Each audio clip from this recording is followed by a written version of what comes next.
Thanks everybody for being here for the second round of the afternoon.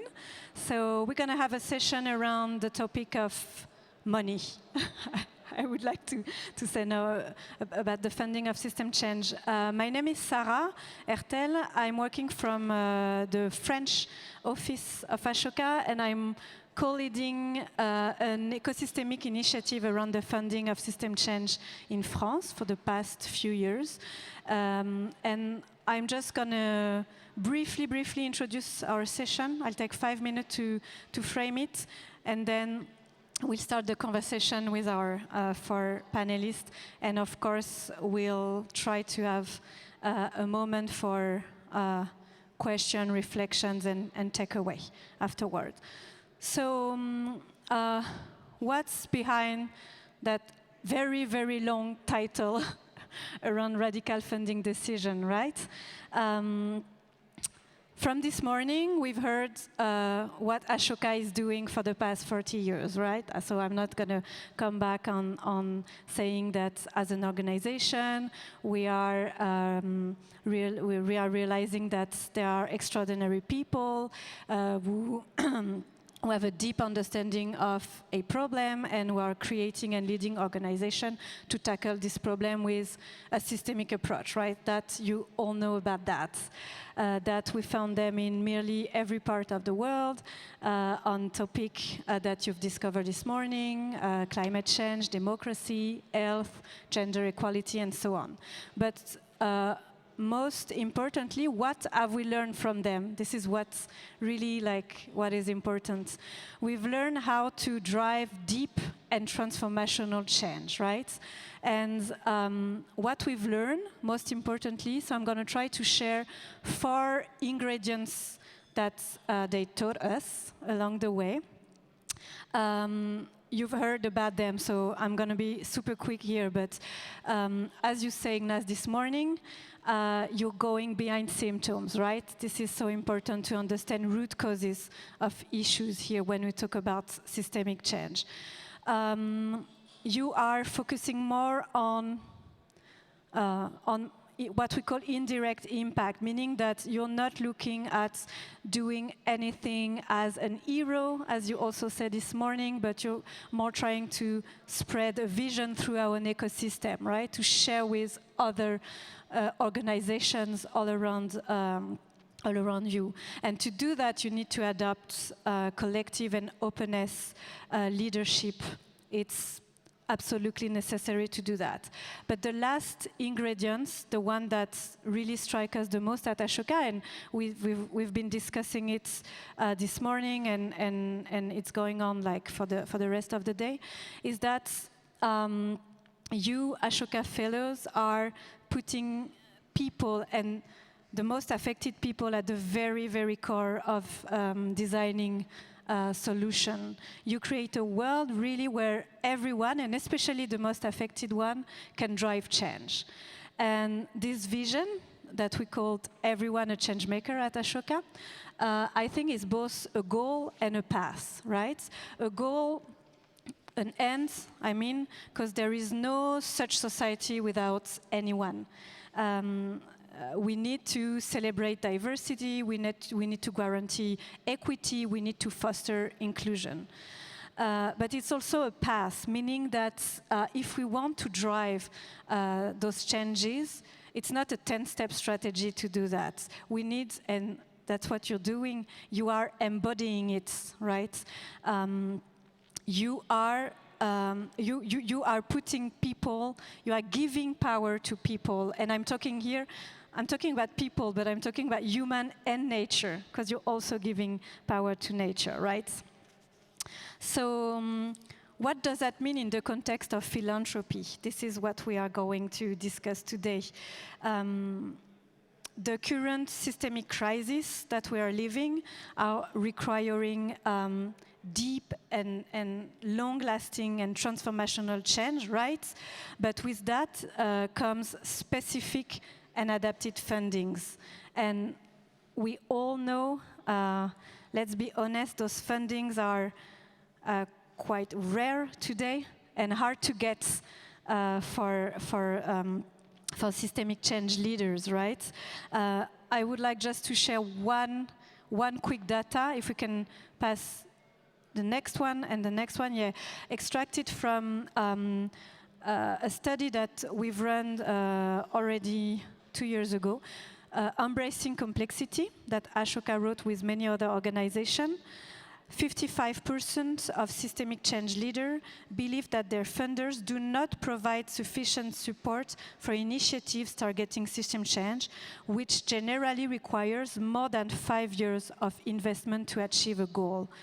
And this data is really important for our conversation today. It's just a data, right? But at the same time, we see there is a shift in the philanthropic field today. Like, we talk more and more about how to drive and how to support those changes. Like, you've heard, like, I don't know, trust-based philanthropy, catalytic philanthropy, decolonizing philanthropy. We've heard so many different, I think, discussion and sub-discussion going on. But really today, we really would love to discuss this, like how as funders can we best support the deep and systemic transformation that need to happen and that we really discussed this morning. So yeah, that's the general question of this session. Let me just take 2 minutes to introduce our panelists, so you know everybody on stage. So I'm going to finish with you, Ignace. So I'm going to start, with Pamala out there. Hi, Pamala. Thank you for being here today, coming from, I think, Amsterdam, I think so. So Pamala, you represent the academic side of this panel, right? I think so. You are inaugural Stead Family Chair in International Philanthropy and also Associate Professor of Philanthropy, right, at the Lilly Family School of Philanthropy in Indianapolis, as well as a professor in the Netherlands. Thanks for being here with us today. Thank you. I'll keep here. So Masego, Madzwamuse, welcome as well. Thanks for being here with us. Masego, you are the Environment Program Director at the Oak Foundation, based in Switzerland. But you used to work as a CEO of the Southern Africa Trust in Johannesburg, which mission I think was really close to what we're going to discuss today. The mission of the trust is to strengthen the voice and agency of poor people in regional policy processes, right? And you also spent many years at the Open Society Initiative of Southern Africa as economic and social justice leader. Thanks also for being here with us.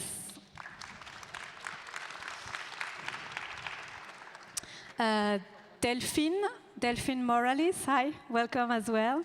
You are the CEO of Philea, a network of foundations and philanthropic organizations. It stands, I think, for Philanthropy Europe Association, gathering more than, if I'm not mistaken, 10,000 foundation and philanthropic organizations across Europe.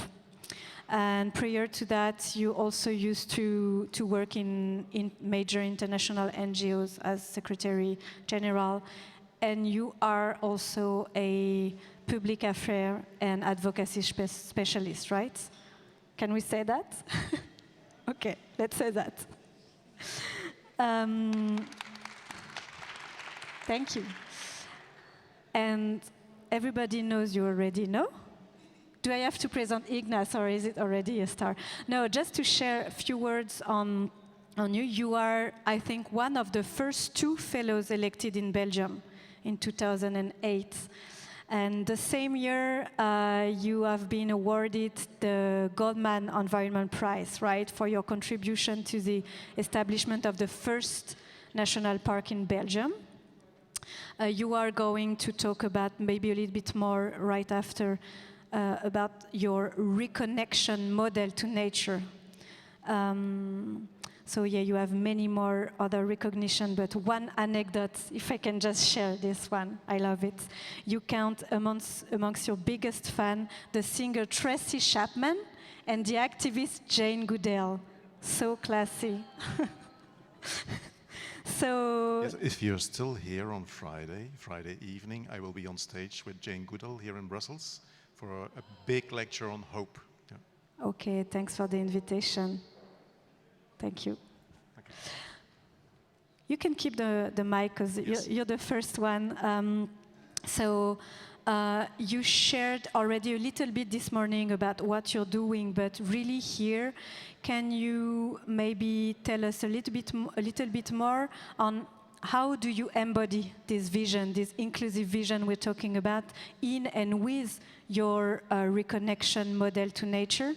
And maybe if you can share, I don't know, some leverage points or strategies do you use to act at this systemic level we're talking about since this morning? Yes, thank you. Also related to philanthropy, I think where you said that philanthropists come more and more together now, and we talk more about that, is because we cannot destroy what keeps us alive. Because that's the problem, of course, that the world is collapsing, and a lot of philanthropists come to the conclusion, oh, we need to also help the social entrepreneurs, for instance, to really accelerate the models and the systemic change that we need. So with the reconnection model, which is trying to reconnect society with nature, with reconnecting nature to nature, people to nature, business to nature, and policy with practice, we try to reconnect. And that's not only about the birds and the bees, that's something what we forget as environmentalists often, that biodiversity is also about soil biodiversity, is also the biodiversity we don't see. We have to make visible what is invisible. Soil fertility, soil biodiversity is decreasing 1,000 times faster than ever before, just like birds and the bees. So it's also about food production and food security. And not only about that, also about the health biodiversity. I don't know if you know, but every adult here in the room has approximately 1.5 kilo of living small creatures in and on our bodies, which also live by ecosystems, and also our body biodiversity is decreasing very fastly. So if we talk about biodiversity, we talk about pure water, clear, pure oxygen. So we talk about that as well. That's the first thing. Secondly, of course, is how if we cannot, if we want to change the world positively, we have to do it with the natural system, because the natural system produces clean air, clean water. And if we don't take everyone if we don't include everyone within it, we will lose. So it's also what Indy was saying. We need to help. So the social inclusion is so important in that. And if you now think who we are ourselves, so you come to the conclusion that we often buy things we don't need with money we don't have and an environmental impact we don't want. So that's first thing. And if you really think deep about that and think about our grandchildren, let's say about 200 years from now, what decisions do we need to take today to give them the right to live and a good life for tomorrow? And that's where philanthropists come in, I think. We have to convince them not only by numbers, I think, but also by the heart. We have to convince them by the heart, because they can often kickstart what we want to do, and they can help us to give us leverage to make it better. And then also, because I think that the governmental work follows what social entrepreneurs and society will take forward. So they are crucial, I think, in the work of social entrepreneurs. Thank you for this word of introduction. One question for you, Pamala, before digging onto really concrete example and practices, right? You are seeing a link between this everyone a changemaker vision and the field of philanthropy through the idea of a generous society, right? And at Ashoka, we also love to say that everyone is a giver. That's really important for us to recognize that. So maybe one question for you, when you talk about a generous society in your work, in your academic work, what does that mean? what is a generous society, so everyone can be a contributor and in the philanthropic field, right? Yes, thank you so much for this question. And it's such a pleasure to be here today among all the change makers. And I'm starting from my personal mission. As an academic, we often are publishing a lot of articles in academic journals that no one reads. And personally, that got a bit depressing. So what I decided I wanted to do is create a personal mission where I can help create a better society. And through my study of philanthropy, I'm just trying to help create a more generous society. A generous society is a society where people care for each other and want to contribute to the public good rather than take from it. And this belief that we can create this society comes from my background as a sociologist, where I studied the social structures in society. But we also see that those social structures are declining, that those connections that we used to have in our society, they're disappearing. We're more and more individualized and we're less socially connected. We don't have the opportunities to meet people that are not like us in our society today. And that is where organizations like Ashoka, where everyone can be a change maker, can help create these new structures in society. Because if you look at evolutionary biology, we're all created to help. We're all created to give and share and care. But we have to create the right societal structures for people to do so. If people are given the opportunity to help other people, to support other people, they will do that, but you will have to help them create those opportunities. And that's why I think those missions align so well. Thank you, Pamala. Turning to funders now, Delphine, maybe one question for you with a European perspective, since you are representing, I don't know if you're representing all the European foundation out there, but what are, the emerging trends and practices that you are facing today in the network when it comes to systemic change support? What do you see? What innovative practices you can talk about in terms of practice, but also in terms of mindset shifts inside the field, right? Definitely. Does this work? Yeah, it works. Thank you so much. So first, to respond to your question, no, we're not representing the whole sector. I think I would not sleep too much if we were.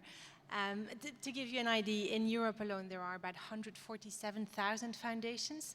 And that goes, I think, to answer part of your question around the sector itself. It's an extremely diverse sector that goes from very small family or community foundations to incredibly big foundations that own large companies, etc., and everything in between.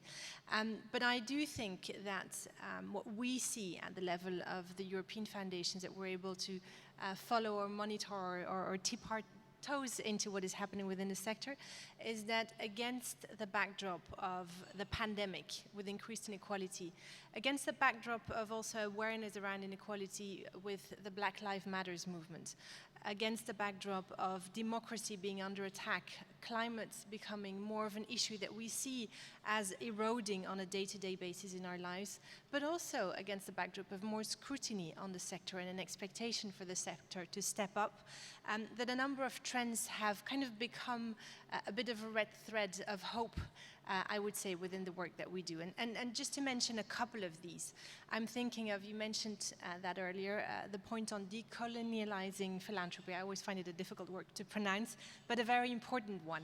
And it is around making sure that we own up to where the money comes from and to the trauma that that money has also generated, often on a generational and historic manner. And we've seen within our membership that foundations are more and more owning up to that. And to give you an example, I'm thinking of the Barrow Cadbury Trust, which issued a statement where they said, we're going to look deep and hard at where we've contributed to inequality through cacao and sugar labor. I mean, to give you one example.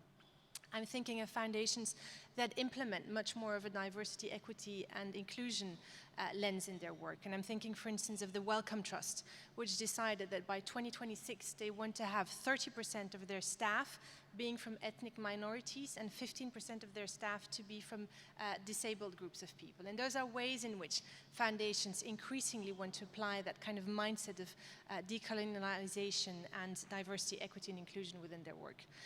Another trend that we've seen, which I find really exciting, is to see more participatory approaches within foundations. The previous panel, for instance, talked a bit about youth participation, and we've recently published a mapping of how foundations are increasingly implementing youth and child participation methodologies, which can range from consulting children to collaborating with children to really having children lead on some of the work that is developed in different ways.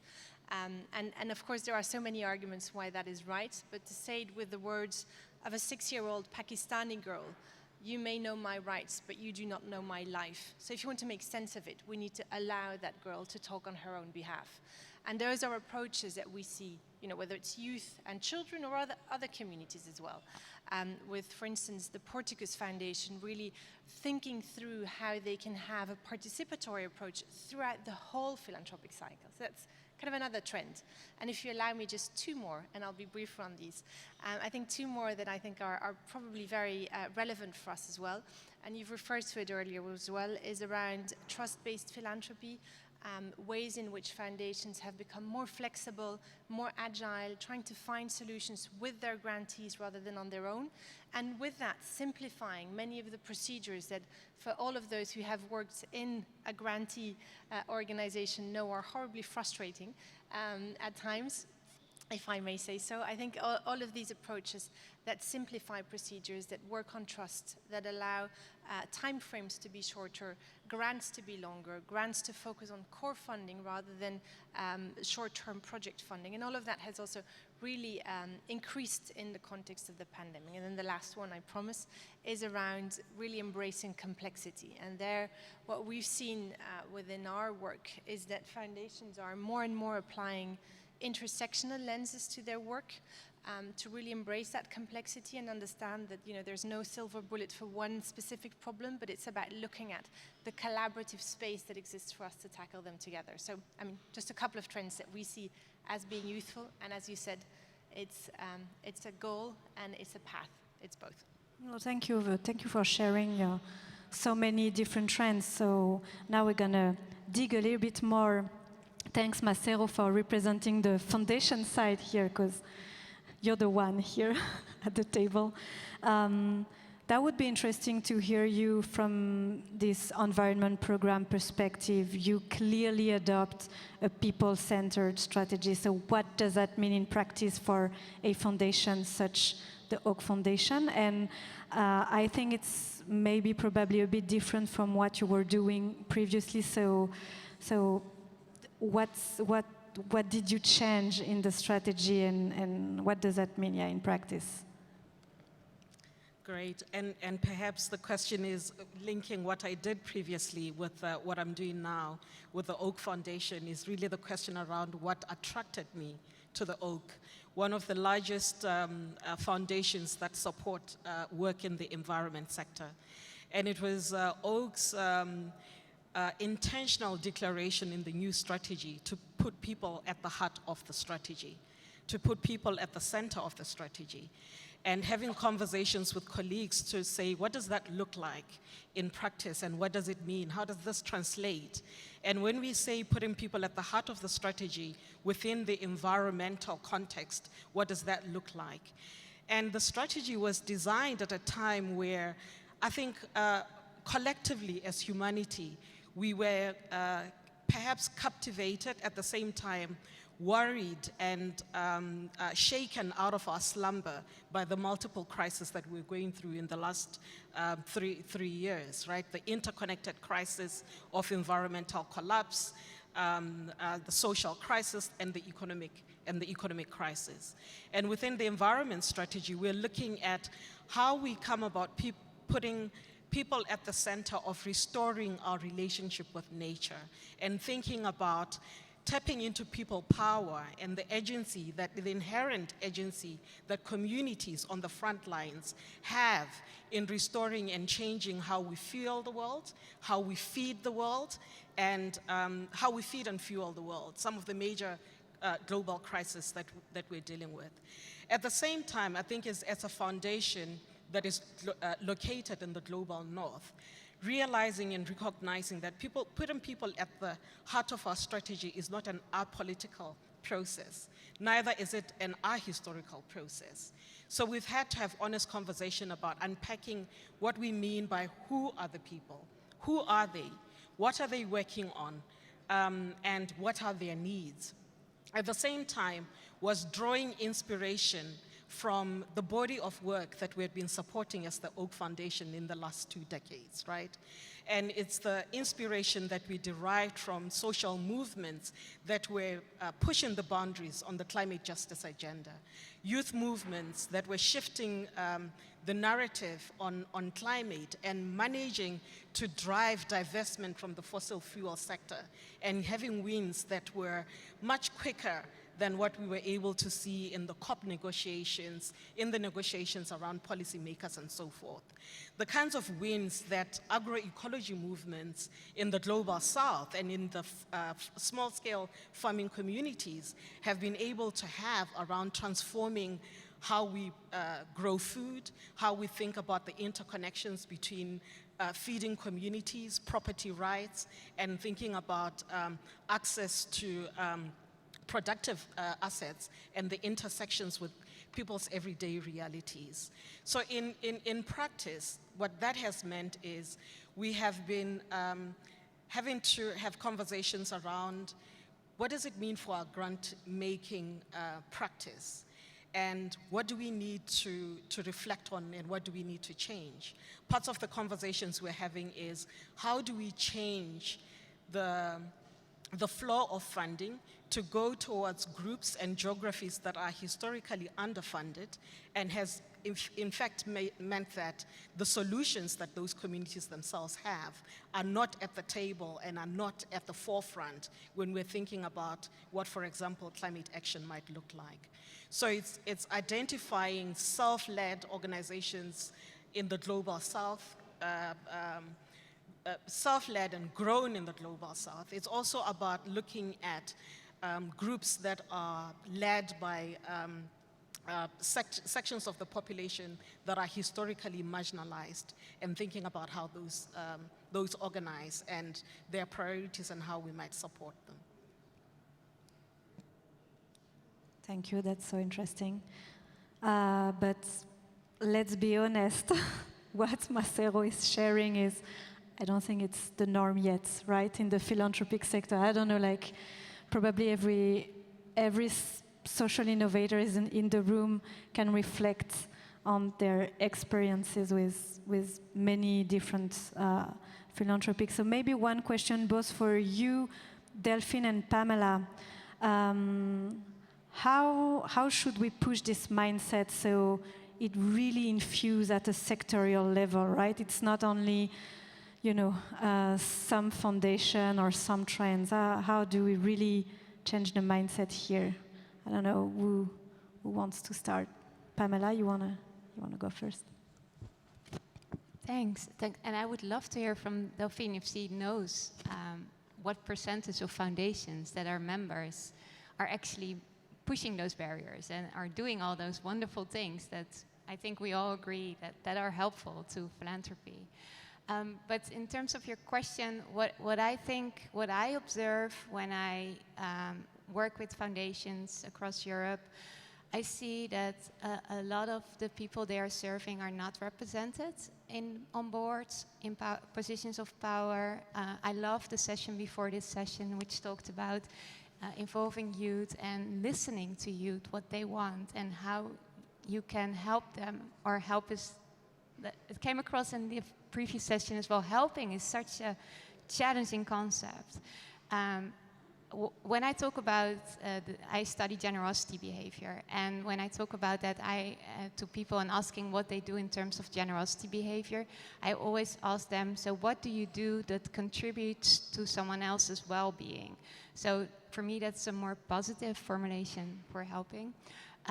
But if we think about what the foundations do, I see there is a lack of diversity on boards. I see there is this huge issue with accountability. So as a professor of societal significance in charity lotteries in Amsterdam, I study unrestricted grant making. I study what are the effects of providing grantee organizations with unrestricted flexible funding for multiple years. And one of the things that we see many benefits of that type of funding. The organizations become more flexible. When a pandemic happens, they can use the money to support the actual needs. They can support causes that are unfundable, not popular by funders. They can use this money to make sure there are sustainable organizations. They can finally hire those people that they want to hire. So very few organizations are providing that funding the way Oak Foundation is doing, or the Postcode Lottery, who sponsors the chair I hold in Amsterdam. And I think when I talk to those foundations not giving unrestricted funding, the big issue always comes down to accountability. They feel when they would be giving unrestricted funding to grantees, they feel they would be less accountable. And they feel such a huge responsibility to know that the money they spend will be spent well. And then they typically defer to using project-based type of funding, because they feel they can track the money, they can understand what's happening with the money, the impact sort of can be measured.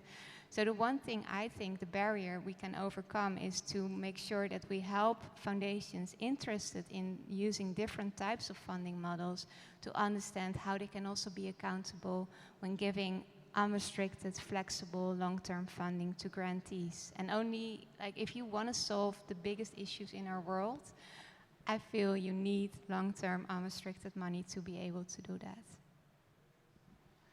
Yeah, I think I would probably agree with a lot of what you just said. I think the accountability part is definitely one that makes it difficult for foundations, or for some foundations, to say, okay, we're going to go ahead with that type of funding.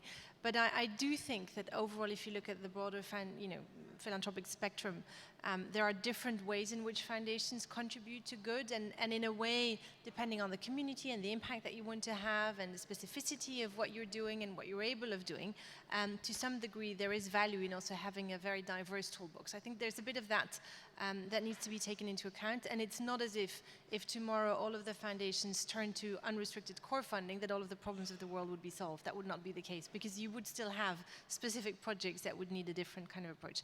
This being said, I do think that there are still quite a few obstacles. And when we ask foundations why, for instance, they are not being more participatory in the way they do their work, some of them would say that it's because the governance of the foundation isn't with them. While the staff would be with them, they have challenges in convincing their boards.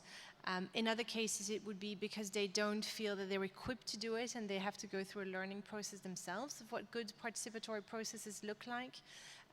In some cases, it would be also around the bylaws of the organization that kind of, or pushes them, or a tradition in the organization that pushes them in a certain direction that perhaps they want to move out of, but is difficult to get by. So I think there are many reasons why this is happening. There's also a point around what does systemic change mean. I think there was a study by Ashoka together with the Fondation de France where they analyzed that 30% of the foundations, I think you researched about 100 foundations, said that they actually don't really know what systemic change really means, and that's obviously a problem. So there's that learning journey around diversity, equity, and inclusion.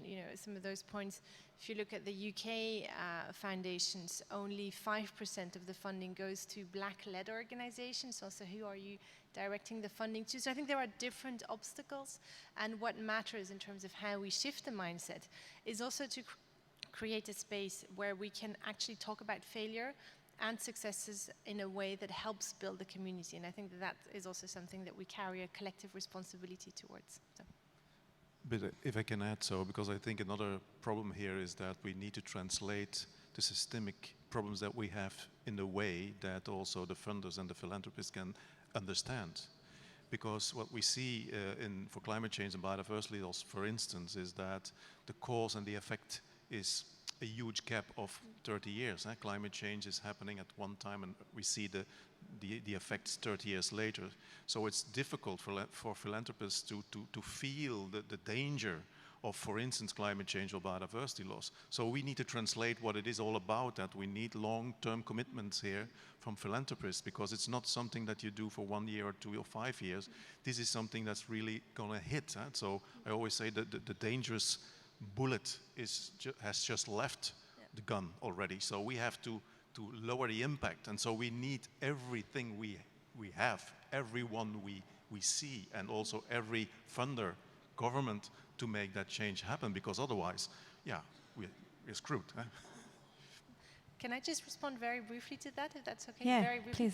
please. Just with 2 things. I think first on, to make that happen, I think it's also helpful to see that some foundations are also changing basically the procedures that they have. I remember when I was leading an NGO and an INGO, I felt that if I could at least have a conversation with the funder, they would understand what impact I've had much better than if I filled in a form that actually did not represent the content of the heart of my work. And we've seen that within the pandemic, some foundations actually chose to go to oral reporting and realized that they found out much more. They learned so much more than going through all of these forms with quantifiable data. I think that's one thing.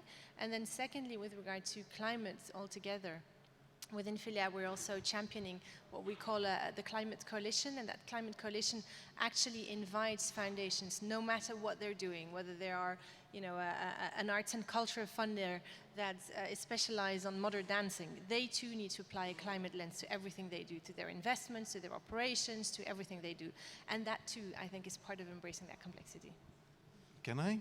Just one thing, because it's, I think, a take-home message for philanthropists, but also for everyone who is in the room, because we are talking about systemic change, and a lot of people are thinking, also corporates are thinking about that. Some are doing it already, but what I see, at least what I experience, is that the economic sector is not following yet. So if we have to finance change, we have to change finance. So we have to speak loudly everywhere we come. If we have to finance change, we have to change finance, because that's where change can happen, of course. We know how it needs to be, how it works. We have all the social investors here. We have also the social entrepreneurs here. We have everyone there, but we need that sector now to rethink what is fundable, but also what are the benefits of funding some things. It's not only about money, it's about welfare, it's about biodiversity, it's about climate mitigation. That's something we really need to embrace and bring this message out to the world, because the economists of the future, yeah, they have to think sustainable, or they will not be called economists anymore, I think. I'm going to jump in here. I know you want to go to the next question, but you know, Ignace's last point there sparked something for me, because I think it's also around having the conversation around the kind of economic model that allows us and makes it possible for us to drive systems change. And also something that you said earlier, where you were talking about making the visible, the invisible visible. It's also about making the invisible voices and the invisible ideas visible. And I think that one of the things that really excites me about this moment where we are as a funding community is this idea about leaning into processes that help us to really understand the kinds of coalitions and the networks that are in places that historically we just didn't fund before. But not only that, the solutions that are there. Just at the COP, was it a week ago? I've lost sense of track of time. But one of the things that I found really exciting there was the launch by the Climate Justice Donor Collaborative of a climate justice compendium that is a crowdsourced database by climate justice activists of who they are, where they are, what work are they doing, what are their networks, and what are their funding needs. And the more we reach out to self-led processes like that are democratizing the spaces and the processes through which we're identifying funding priorities, I think the closer we get to resolving systems change for everyone in an interconnected way. Thank you, Masego, for sharing that. I don't know what time it is, so We're 15 minutes from the end of the session, so I think we would like to hear from you in the room. So I don't know if there's a mic out there, otherwise I'm sure we have one more here. Thank you, Delphine. Can we either, we're gonna take like a round of different questions, like maybe 3 or 4 questions, and our panelists maybe will grab the one that they feel comfortable with. But if you also want to share reflection, ideas, and takeaways from what have been discussed here, please do not hesitate. So here.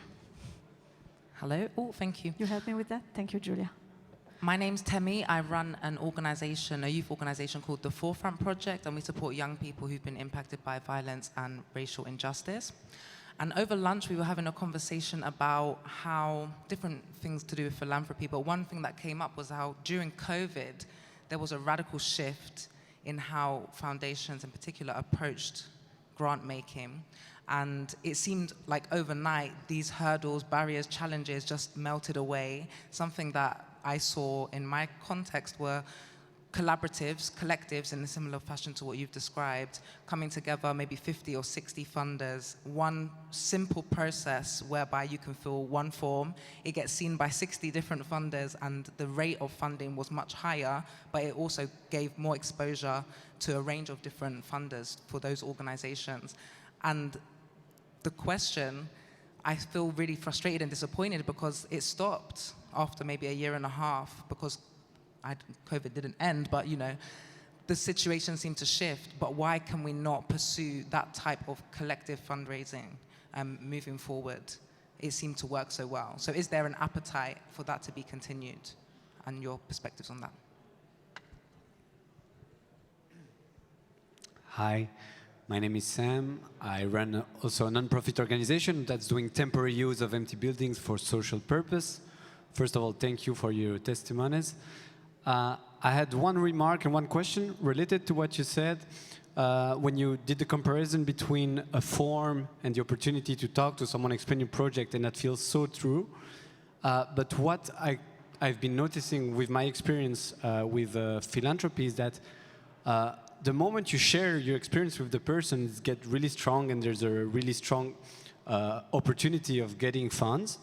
But the way to get to that moment, that's a really tricky path, and it's so hard to get to the philanthrop, I don't know how you say in English. So yeah, if you don't have the connection, if you don't have the links, how do you reach them? Because you know that a form will not help you to get there. You have to get introduced to le milieu, yeah. So that was one remark, one feedback from my experience.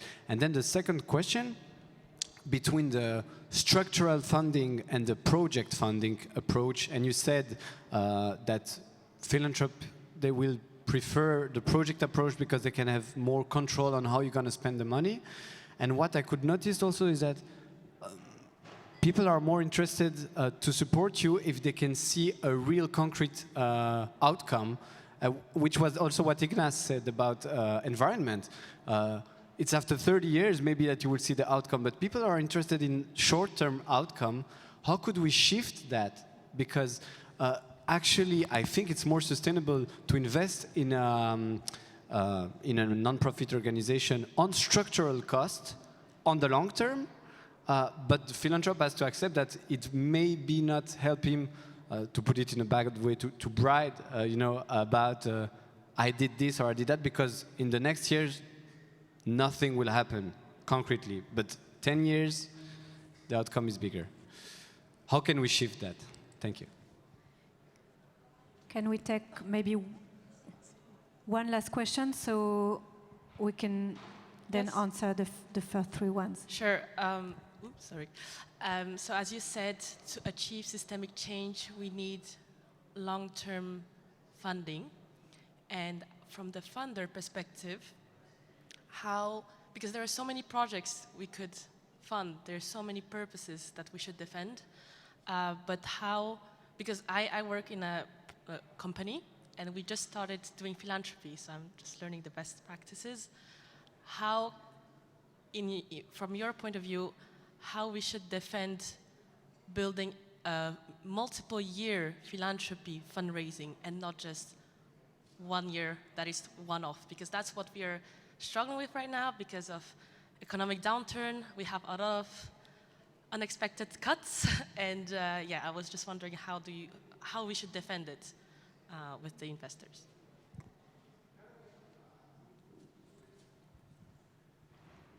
Yeah, I think we can go with this first rounds of question. Who would like to answer? I can start. Yeah, please. Yeah, there was, I think it was the first question about the COVID, the relation with COVID and the collective fundraising like COVID. Why can't we do something like that? Firstly, looking into positively to COVID, we see something interesting that we have never seen before, to my mind, is that we start to listen to science again. So that was an interesting one. Secondly, when we work together, we can achieve our goals many times faster than before. So we found a vaccine even 3 to 4 times faster than we thought before that. Third thing is that we changed our behavior. So we proved that it is possible with social distance and mouth caps that we can change our behavior, which is a very interesting experience, I think, for humankind, that we are able to do that. And the fourth thing was, and that was what you were mentioning, well, it became a necessity to fund it, to find a solution. And that's what I said before on the cause and the effect. So if you get COVID, you get sick the next day and you die the next day. So it's a very short period between the cause and the effect. And if you look to systemic changes that we need now on environment, on climate change, yeah, it's something that happens within 30 to 40 years, which is not a project. It's a system that we need to change. And that's something, so we proved with COVID that we can do this. And the question is then, how come that we stopped when we had the solution? So, and that's also a story for me. So learning these lessons out of COVID, we need to use that as a kind of a mechanism to prove, to again, translate that to funders, to governments as well, that it is possible to change. We proved it to them. And the other thing is that it is no cost, but an investment in a better life, not only for ourselves, for the people who have social problems, but also for all life on Earth. I'd like to follow up on you, Ignace, for your question, because in the United States, the Center for Effective Philanthropy has conducted research on exactly this question, because the Ford Foundation funded them to study, so what will happen after COVID with all those foundations that changed the way they were working in their funding. And there are some hopeful messages from those reports, and what I would encourage everyone who is struggling with questions like that is share this with your funders. Share with your funders how this has changed the way you worked and how much more impact you can have when that changed. And those reports from the Center for Effective Philanthropy can also help show the funders that it's actually beneficial also to them in achieving their mission, to work more flexible and to streamline those procedures, to have the oral reporting, which a lot of foundations find so helpful to just learn from a conversation and see it as a joint process where both the funder and the grantee are trying to change the world in a certain way. And together, by talking it through, by sharing your failures, you can really achieve that change. But it takes a lot of trust. It takes building that relationships, and that takes multiple years. But I am still hopeful that also in Europe, a lot of foundations have learned lessons from COVID, how they can change the way they fund. And I hope we'll continue to see that. But I'm so sorry you're experiencing it's stopping.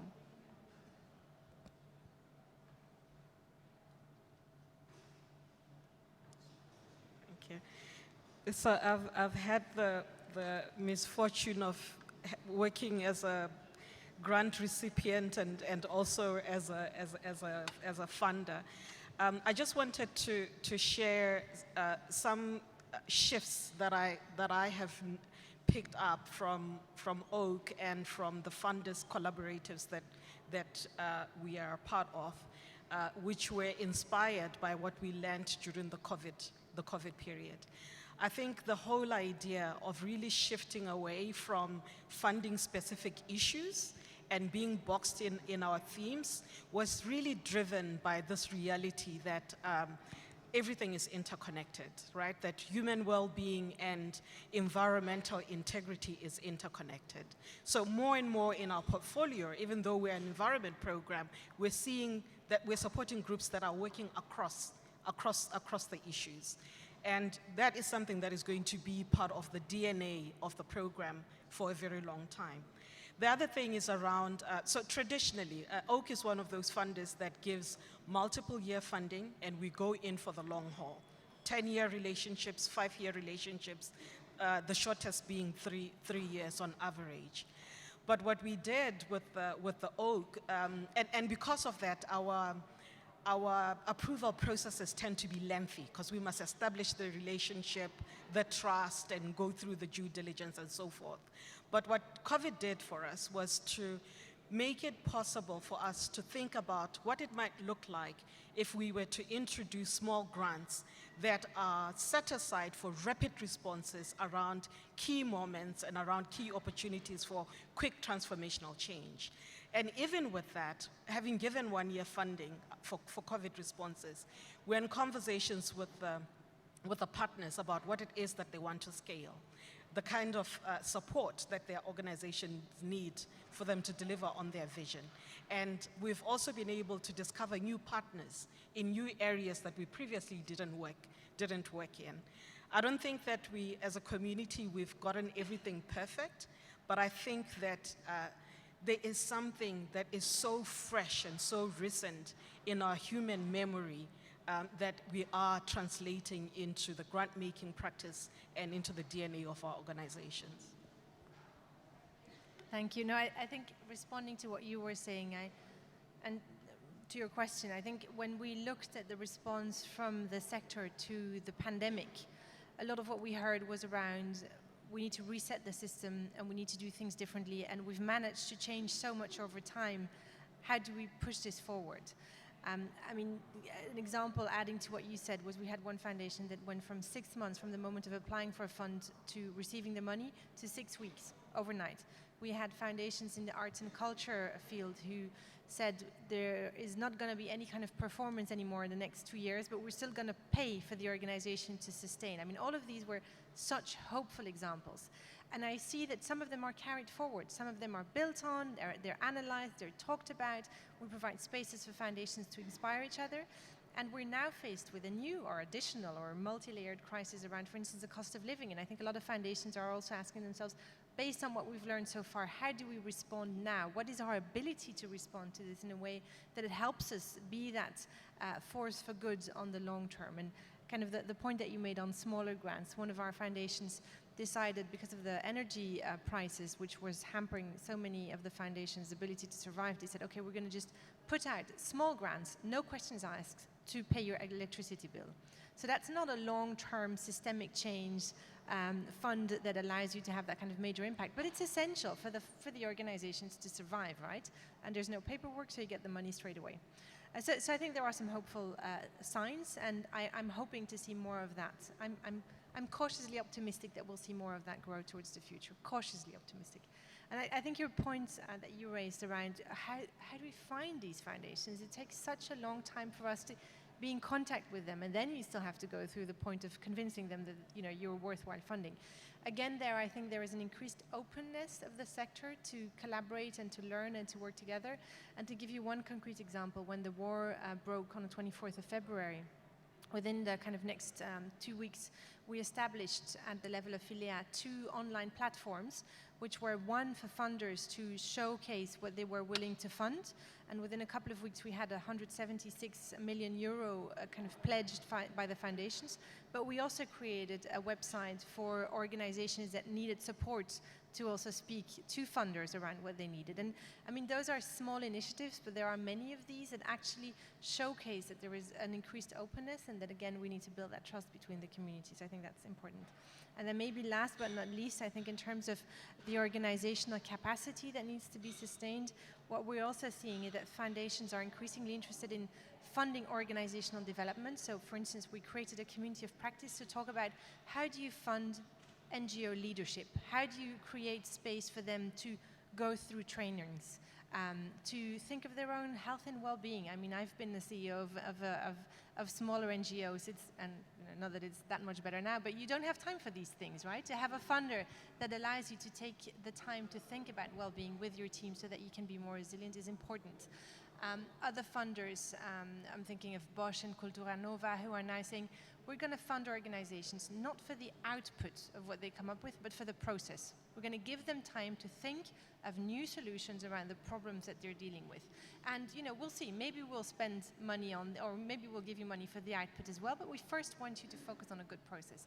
And all of these are, to me, small signs of hope that I hang on to and that make me want to go to work in the morning. So. Just one thing because I really love that, to fund the process and give hope again. But if you're then a social entrepreneur, you have a lot of frustration to find the money you need. And then maybe it's good to phrase Mahatma Gandhi here, when he once said, first they ignore you, then they laugh with you, then they fight you, and then you win. So keep on doing and never give up. Okay. I think we have to stop after that. Like, we cannot fight this. I'm sure I've seen, there's questions out there, but I really encourage you to go and meet our amazing panel afterwards. I see you out there smiling. I can just share that there is many different resources, like Pamela, you talked about the Effective Center for Philanthropy. I know that at Ashoka we put together at least 2 platforms gathering tons of resources around system change and funding of system change. So please come to me afterwards. I can also share those platforms. There's millions of really, really resourceful documents to read, to hear, to watch on the topic. So if you're interested in, please come to us and come to me. Thank you very much. Thank you, the 4 of you, for being here.